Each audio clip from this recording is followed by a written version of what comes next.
नमस्कार, 11 मई 2009 के America live में आपका स्वागत है। सबसे पहले नजर डालते हैं आज की खास खबरों पर। अफगानिस्तान में अलकायदा के अब कोई अड्डे नहीं, कहा अमेरिकी ज्वाइंट चीफ ऑफ स्टाफ अध्यक्ष डेविड पेट्रियस ने। खत्म हो रहा है आर्थिक संकट का खतरा, ओबामा के आर्थिक सलाहकार वोल्कर का बयान। और इन्फोसिस के सीईओ नलिकने ने अमेरिकियों से कहा, नए युग में भारत के विकास से रखी जा सकती है काफी उम्मीदें। वॉशिंगटन डीसी से मैं हूं वॉइस ऑफ अमेरिका का अंशुमान आपटे। अब खबरें विस्तार से। अमेरिकी सेना के ज्वाइंट चीफ ऑफ स्टाफ अध्यक्ष जनरल डेविड पेट्रियस ने कहा है कि अफगानिस्तान से अलकायदा के अड्डे नष्ट हो चुके हैं, लेकिन पाकिस्तान अफगानिस्तान के सीमावर्ती इलाके में अलकायदा अभी भी मौजूद है। मध्य एशिया और मध्य पूर्व में अमेरिकी सेना के प्रमुख जनरल डेविड पेट्रियस ने एक अमेरिकी न्यूज चैनल को इंटरव्यू के दौरान कहा कि अब अफगानिस्तान में अलकायदा के ठिकाने नहीं है। पेट्रियस ने बताया कि अब अलकायदा से जुड़े संगठन पूर्वी अफगानिस्तान की पाकिस्तानी सीमा के कुछ हिस्सों से काम कर रहे हैं। पेट्रियस के मुताबिक पिछले 6 से 10 महीनों में अलकायदा को अफगानिस्तान में जबरदस्त नुकसान हुआ है और पिछले 1 साल से अमेरिकी सेना अफगानिस्तान में ज्यादातर तालिबान का मुकाबला कर रही है। एक दूसरे टीवी चैनल को इंटरव्यू के दौरान डेविड पेट्रियस ने कहा कि पाकिस्तानी सरकार के लिए तालिबान सही मायने में खतरा है और इसे रोकने में अगले कुछ दिन काफी महत्वपूर्ण साबित होंगे। इस बीच पाकिस्तान की स्वात घाटी से सेना और तालिबान के बीच जबरदस्त लड़ाई की खबरें आ रही हैं। राष्ट्रपति ओबामा के प्रमुख आर्थिक सलाहकार पॉल वोल्कर ने वॉइस ऑफ अमेरिका से एक खास मुलाकात के दौरान बताया कि खराब आर्थिक हालात से अर्थव्यवस्था अब उबर रही है। श्रम विभाग के ताजा आंकड़ों के मुताबिक अप्रैल में 5 लाख नौकरियां गई, लेकिन इन आंकड़ों को अच्छा बताया जा रहा है क्योंकि अक्टूबर से लेकर अब तक अप्रैल में नौकरी की कटौती और महीनों के मुकाबले सबसे कम हुई है। यही नहीं, बाजार में मकान फिर से बिकने शुरू हो गए हैं और इन बेहतर आर्थिक आंकड़ों से शेयर मार्केट में तेजी आई है।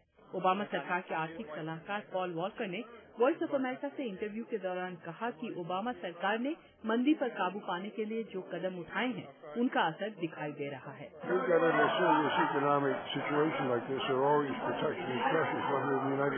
हमारे आगे बहुत ही गंभीर हालत में आर्थिक व्यवस्था थी और उसको ठीक करने के लिए जो करना चाहिए वो हमने किया और अब तो संकट पर हमने काबू पा लिया है।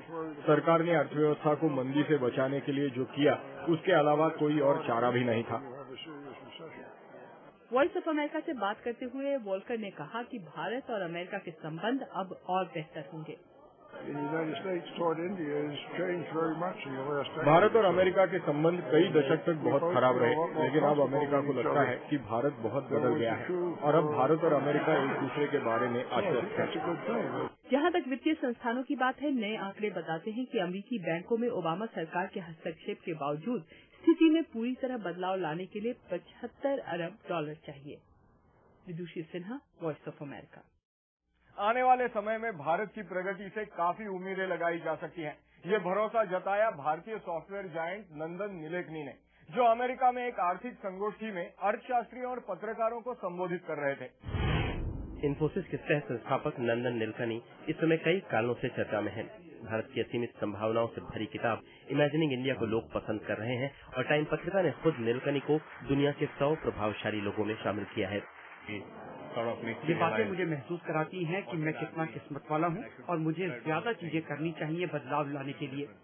नीलेकनी को अपनी किताब के बहाने सबको ये बता पाने का मौका मिल रहा है कि 21वीं सदी में भारत बहुत तरक्की कर सकता है। मैं आशावादी हूँ इस नजरिए से कि भारत की जबरदस्त क्षमता है। हम इसे असलियत में कैसे बदलते हैं, ये एक चुनौती है। कम से कम हम सबको समझना चाहिए कि जबरदस्त क्षमता है और इसको असलियत में तब्दील करने के लिए हमें पूरी कोशिश करनी चाहिए। लंदन वॉशिंगटन डीसी में जब भारत की संभावनाओं के बारे में बता रहे थे तो सुनने वालों में राष्ट्रपति बराक ओबामा के करीबी और आर्थिक बहाली टीम के सदस्य भी थे और चर्चित पत्रकार और लेखक थॉमस फ्रीडमैन भी, जिनकी किताब the world is flat Bharat की सड़कों पर बिकती देखी जा सकती है।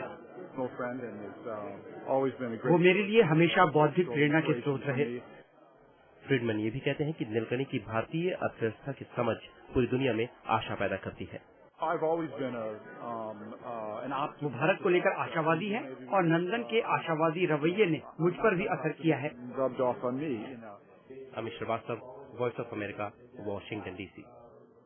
इस बारे में और जानकारी के लिए हमारी वेबसाइट पर जाइएगा। हमारा पता है www.voasamachaar.com। अमेरिका लाइव भी आप यहाँ देख सकते हैं। अमेरिका लाइव आपको कैसा लगा और इसे हम कैसे बेहतर बना सकते हैं। अगर इस बारे में आपकी कोई भी राय हो तो हमें लिख भेजिए। हमारा ईमेल एड्रेस है americalive@voanews.com। लेकिन अभी इजाजत दीजिए। नमस्कार।